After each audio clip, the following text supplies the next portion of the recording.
Yenge bote na bino nyoso bande konangai ya Katiopia, ya Kama. Bonjour mes frères et sœurs. Bonsoir, parce que c'est la nuit là. Bonsoir mes frères et sœurs. C'est moi qui reviens, votre sœur Kaneter Kalunga Mwaba Koko, l'enfant des ancêtres, des divinités de Kama.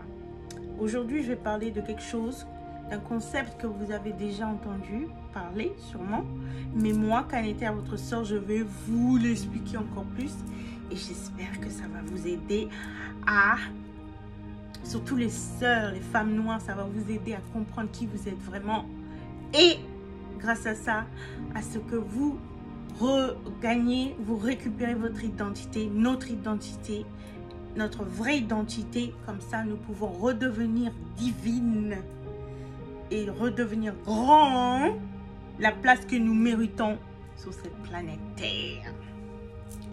Je vais parler du rôle de la femme africaine, la femme noire. C'est quoi une femme? Des fois, je vais regarder mes notes, les frères et sœurs, parce que j'ai envie de tout vous dire. J'ai pris des notes, comme ça, je vais tout vous balancer et ça sera une vidéo bien, plein d'informations bien développées. C'est quoi une femme, hein? Une femme, c'est un terrain fertile. Une femme, c'est un homme, mais qui a la capacité de fertilité. Et c'est pour ça que les femmes peuvent procréer la vie. Je veux que les frères et sœurs, vous commencez à réfléchir, à voir le monde d'une manière plus profonde. Je veux que vous voyez au-delà du voile, vous percez le voile, que vous voyez au-delà du monde physique et que vous voyez les choses un peu plus spirituellement. Vous comprenez? Vous voyez, la femme, elle a la capacité de prendre une graine, qui est le sperme, et de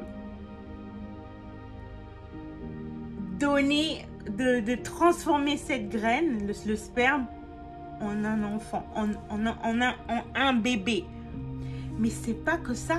Ça ne s'arrête pas que là.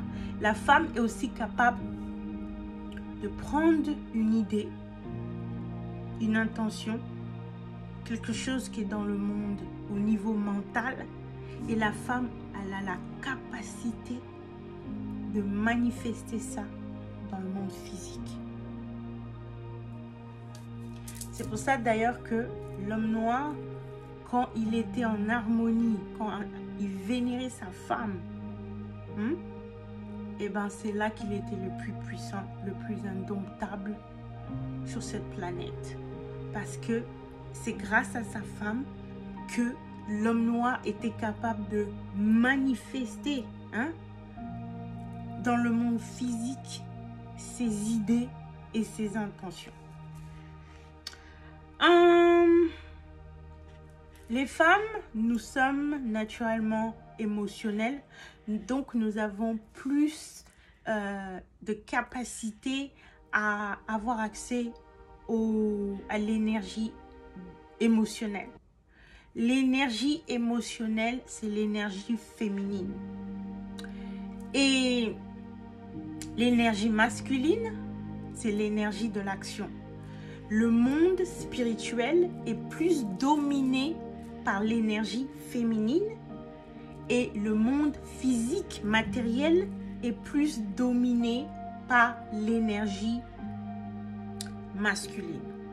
C'est pour ça, et nos ancêtres nous l'ont appris, c'est pour ça d'ailleurs que l'homme vient de la femme.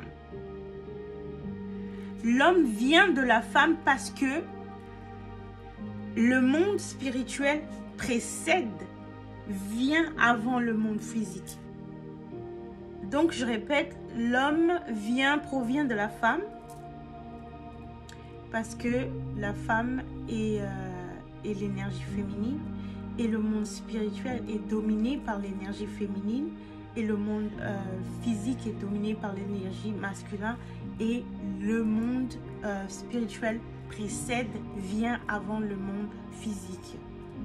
D'ailleurs, nos ancêtres nous l'ont dit, et la biologie et la nature le confirment, que les femmes, pendant des millénaires, procréaient la vie toute seule par un phénomène qui s'appelle parthénogenèse. Je vais mettre ça sur l'écran.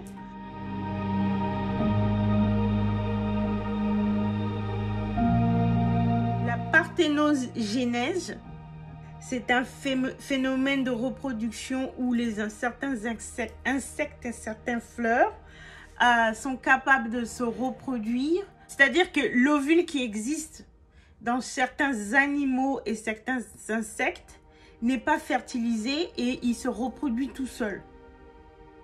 C'est ça la parthénogenèse. Et chez les humains, c'est un phénomène de conception où il n'y a pas de fertilisation du mâle. Donc c'est une conception sans la fertilisation de l'ovule par le mâle. Donc tout ça pour dire, je reviens au truc, tout ça pour dire que d'après le phénomène de la parthénogenèse,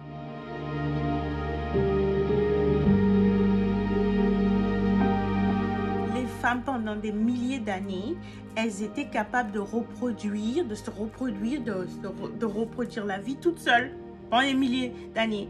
Et nos ancêtres, nos anciens, en fait, ils nous ont enseigné que si tu prends une analogie, sur 100 minutes, les femmes ont existé 100 minutes et les hommes, ils ont existé sur cette planète que 1 minute. Yep.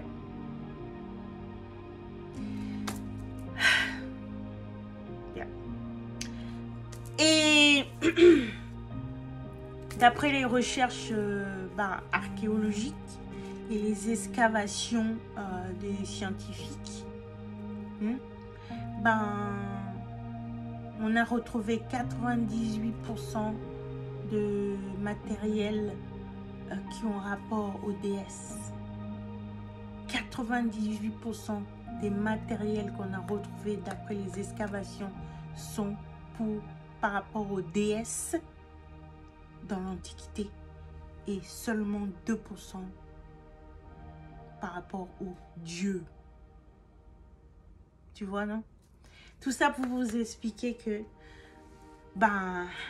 cela explique pourquoi les femmes sont si importantes dans la création. Elles sont si importantes dans les lois, dans la nature.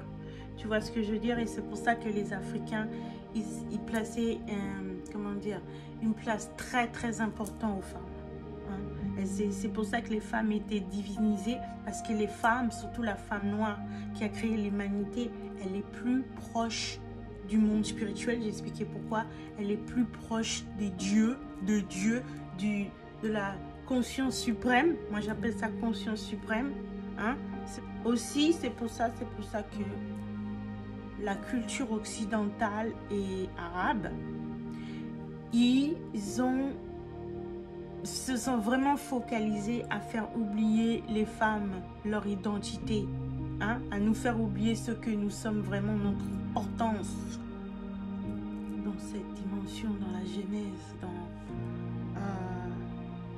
ils se sont vraiment focalisés à nous faire perdre notre identité et notre savoir de ce que nous sommes, et spécialement les femmes noires, parce que les femmes noires, nous sommes connectées à l'Esprit suprême, nous sommes les premiers de la création. Tu vois ce que je veux dire? Et c'est pour ça que la société aussi, les gouvernements, l'élite occidentale et arabe, ben, ils sont focalisés à diviser les gens, tu vois. C'est toujours la division des gens basés sur la culture, division du peuple des gens basés sur le sexe. Ils divisent les hommes contre les femmes, surtout en Occident. Ils encouragent le féminisme. Mais le féminisme pour une femme noire, si tu es une femme noire et tu es féministe, tu as perdu ton identité. Hein? Tu as perdu ton identité, tu portes l'identité que la culture occidentale a créée pour toi. Et ce qu'ils ont créé pour toi, ce qu'ils veulent que tu fasses, femme noire, c'est que tu te comportes, hein, que tu te comportes plus dans l'énergie masculine, que tu sois plus dans l'énergie masculine, que tu sois plus une personne masculine. Mais si tu es plus une personne masculine, femme noire, tu n'utilises pas vraiment ta vraie puissance, parce que l'énergie masculine, c'est là où l'homme noir, lui, il doit. C'est ce que l'homme noir doit utiliser, parce que l'homme noir est naturellement. L'homme noir, c'est là où lui, il doit aller puiser dans l'énergie masculine, parce que c'est là où il excelle naturellement. C'est son domaine. C'est un homme, il doit aller puiser dans l'énergie masculine, parce que c'est là où il est. Dans son élément, il excelle. Donc toi, une femme noire qui se dit féministe, tu veux aller puiser dans l'énergie masculine, ça ne marchera jamais. Ça ne marchera jamais. Mais c'est ça que l'élite occidentale veut faire en fait. Ils veulent nous monter les uns contre les autres. Et quand tu n'es pas dans l'ordre divin, tu n'es pas dans l'ordre de la nature, eh ben, nous voyons ce que nous voyons aujourd'hui, c'est le chaos total. Tu vois ce que je veux dire? Mais pour nos hommes dans la tradition africaine, qui sont vraiment conscients, qui sont spirituels, qui sont conscients, hein, et qui acceptent leur culture, leur identité africaine, ils savent vraiment qui nous sommes, nous, les femmes noires. Tu vois, ils savent vraiment qui nous sommes. Ils nous voient au-delà de notre apparence physique. Ils voient notre âme. Nous, les femmes noires, nous sommes les êtres les plus émotionnels. Et naturellement aussi, nous sommes les êtres, naturellement, hein, pas qu'on suit la culture occidentale, mais naturellement, les femmes noires, nous sommes les êtres qui ont le plus de l'empathie et qui a le plus de la compassion. Et la femme noire, bah, c'est elle la plus proche de l'esprit suprême, créée les premiers, qui ont le plus d'émotions, le plus d'empathie, qui ont existé le plus dans cette planète. Tu vois ce que je veux dire? Et c'est pour ça que l'homme caucasien, l'homme leucoderme, vraiment, il se focalise à nous détourner de notre vraie identité, de notre pouvoir, nous les femmes noires. C'est pour ça qu'ils encouragent avec des tactiques, avec ces tactiques manipulatrices, avec les médias. C'est pour ça qu'ils nous encouragent, nous les femmes noires, à avoir des cheveux, des perruques, des cheveux raides, des perruques, des tissages pour essayer à ressembler avec des blanches, tu vois, nous dénaturer, pour vraiment qu'on s'éloigne vraiment de notre pure identité, de notre pure nature, tu vois, qui est suprême. On est des déesses en fait, les femmes noires. C'est pour ça que l'homme noir, depuis Kush, la Nubie, Kemet, les royaumes Congo, Mali, Songé, Zimbabwe, le roi, il vénérait la femme noire en tant que la déesse. Parce que je vous ai expliqué. Et c'est là que l'homme noir était le plus fort sur cette planète, parce qu'il suivait l'ordre de la nature. Et c'est pas diminuer le rôle des hommes. L'homme, c'est l'exécuteur des lois de la nature. Et les lois de la nature, c'est des lois spirituelles. L'empathie, l'amour, l'harmonie. Tu vois, c'est ça, la spiritualité, n'est-ce pas? La spiritualité précède le monde physique. Donc la femme, on avait plus accès au monde spirituel. On venait donner, guider nos hommes qui exécuter les ordres, tu comprends? Les prêtresses dans nos sociétés anciennes et même traditionnelles aujourd'hui, les prêtresses et les femmes, pour les raisons que j'explique, et les rois, l'exécuteur, c'était les hommes, l'exécuteur de la loi, de la nature, de la loi, de la... Et d'ailleurs, c'est pour ça qu'on dit la terre mère. Pourquoi on dit la terre mère? Parce que la terre, on donne on dit que la terre, c'est une femme parce que la femme est fertile et la terre est fertile. Et c'est pour ça que nos ancêtres disaient que le ciel, c'est le Père. Le ciel, c'est le Père parce que pour eux, les étoiles, c'était synonyme du sperme, des spermes. On dit que ce qui est en haut est comme ce qui est en bas, ce qui est en bas est comme ce qui est en haut. C'est une loi qui dit qu'il y a plusieurs dimensions dans cet univers, plusieurs univers, et ces univers, ces dimensions sont liées par les lois de la correspondance. Ce qui se passe là-bas se passe ici, ce qui se passe ici se passe là-bas. Dans toutes les dimensions, dans tous les univers, c'est les mêmes lois qui existent. Donc, ce qui se passe dans le ciel, là, avec les étoiles qui sont les spermes, la terre-mère, et c'est la même chose qui se passe chez les femmes humains et chez les hommes humains. Tu vois ce que je veux dire? Fertilité, vous devez comprendre l'énergie. Il est temps maintenant, avec l'ère du Verseau, c'est l'âge du savoir aujourd'hui. Les informations qui nous ont été volées, qui nous ont été cachées, qui étaient dites dans les sociétés secrètes aujourd'hui vont être dites publiquement.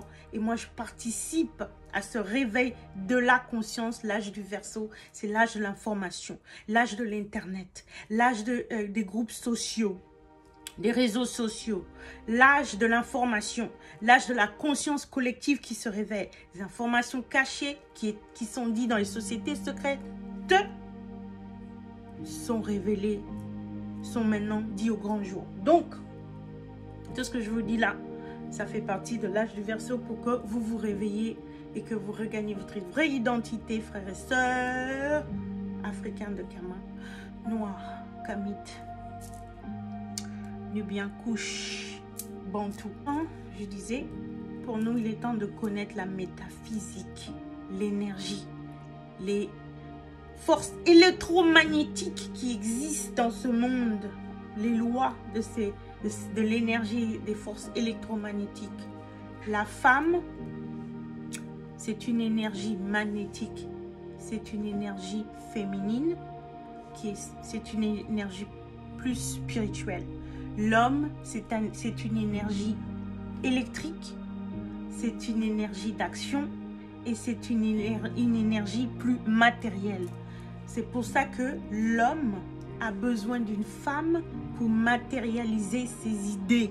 Je répète, l'homme a besoin de la femme pour matérialiser ses idées et ses intentions dans le monde physique.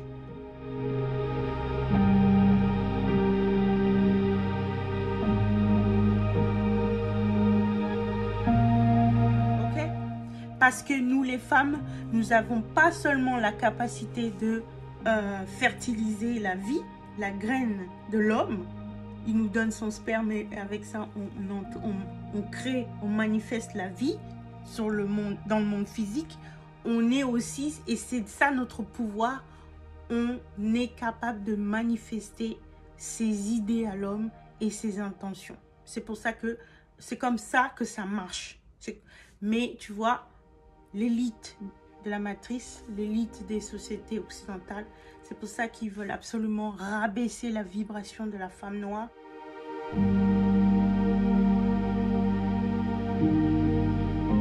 Qu'elle soit la plus aliénée possible, qu'elle se comporte qu'elle a des comportements le plus bas.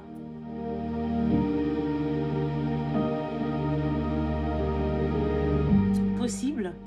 Et qu'elle soit, comment dire, qu'elle voit pas que son corps est sacré, qu'ils encouragent qu'elle soit, qu'elle soit dans la promiscuité, qu'elle couche avec beaucoup de gens, tu vois, qu'elle pollue son terrain fertile sacré. Parce que nos vagins, nous les femmes, c'est un terrain fertile très sacré.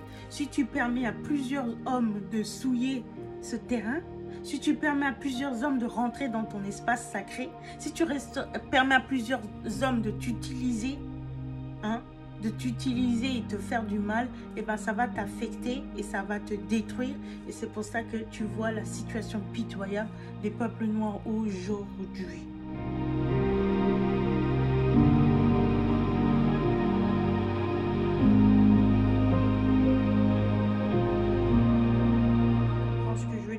Parce que l'homme ne voit pas vraiment l'importance, la vraie nature de la femme noire qui est très importante dans la manifestation des grandes choses dans le monde physique. C'est elle qui va qui matérialise, c'est nous les femmes qui matérialisent toutes vos idées, toutes vos intentions les hommes.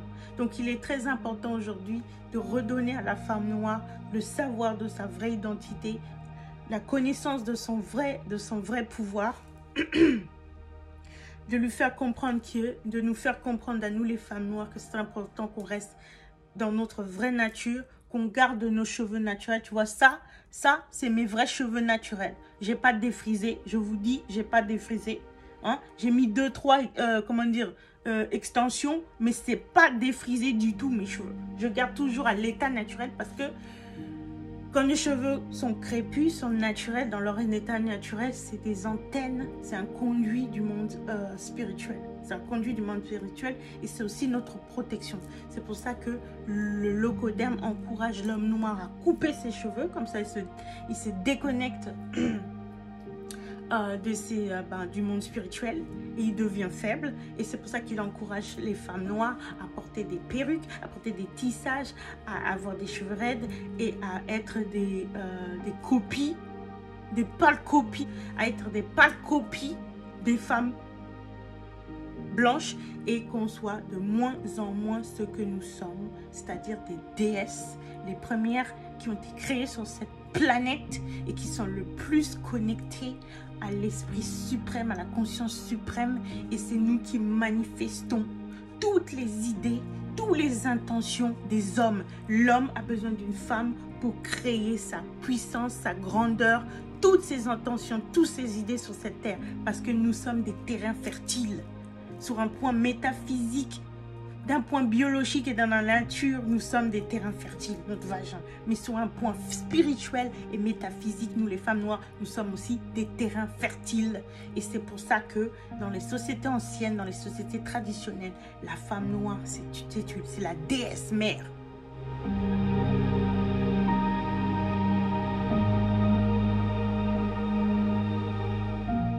C'est Dieu.